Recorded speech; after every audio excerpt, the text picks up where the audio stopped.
Good afternoon, this is StaffsLive News. I'm Chris Heath. Here are your headlines this lunchtime.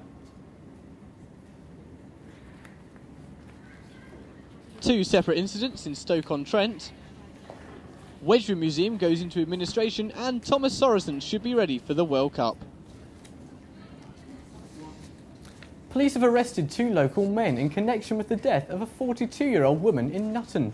Police and paramedics were called to the property at midnight, but the woman was pronounced dead at the scene with unspecified injuries. The men are being questioned at Staffordshire Police Station. Meanwhile, in Burslem, another major investigation has been launched by police after a woman's body was found. The body of the 41-year-old woman was discovered in suspicious circumstances at an address in Westport Road last night. She has not been named, but it's believed she's a local. A post-mortem is due to take place today to identify the exact cause of death. The Wedgwood Museum has gone into administration after getting into over £100 million of debt. A fundraising campaign is being planned to pay off the museum's creditors and avoid the need to sell any of its treasures. It remains open to the public and no redundancies are expected among the staff. A review is called for several children's heart surgeries to close. The NHS National Specialised Commissioning Group says that they can give an improved service with less centres, but the Patients Association says it will cause longer journeys. One of the surgeries under threat of closure is in Birmingham. Conservative leader David Cameron says he'll target Labour seats in the upcoming election. The Tories were previously after Liberal Democrat constituencies, but have U-turned following Nick successes in the TV debates. One seat Mr Cameron will be after is Stoke-on-Trent Central, which has remained Labour since its creation in the 1950s. The first production motorcycle ever made was sold in Stafford this weekend. The 1894 Hildebrand and Wolfmuller eventually went at auction for £80,200. Andrew Stewart has more. The Hilda was valued at between £40,000 and £60,000. The Hildebrand brothers developed the motorcycle with Alice Wolfmuller and his mechanic in the late 1800s. It only has a maximum power of 2.5 brake horsepower, but was capable of speeds approaching 30 miles an hour. It is an example of the first ever production motorcycle. So you don't get any earlier than that. It is the great-great-grandfather of two-wheeled motorised transport.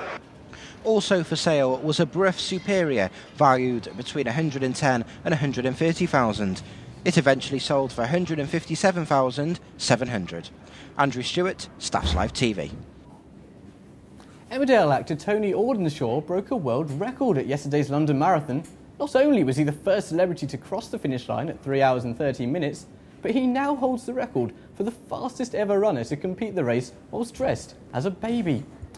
That's all for the news. Now over to Joe, who has all your sports. Thanks, Chris.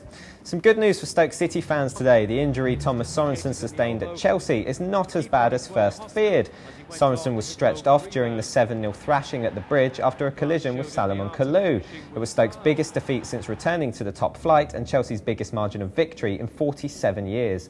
Doctors have been able to reset the Danes' dislocated elbow without surgery, and Sorensen should be okay to make the Denmark squad for the World Cup in South Africa this summer. And now our reporter Mark Astley has a roundup of this weekend's football results. Stoke City were thrashed 7-0 when they travelled to Chelsea on Sunday. They brought an end to Stoke's unbeaten away record in 2010. Chelsea's Salomon Kalou scored a hat-trick and helped Chelsea return to the top of the table.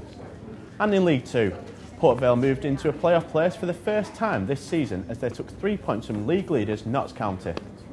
Elsewhere, Burton have now gone 7 games without a win after 2 goals in the second half from promotion hopefuls Bournemouth. And Crewe recorded their biggest result of the season as they beat Accrington Stanley 5-1 on Saturday.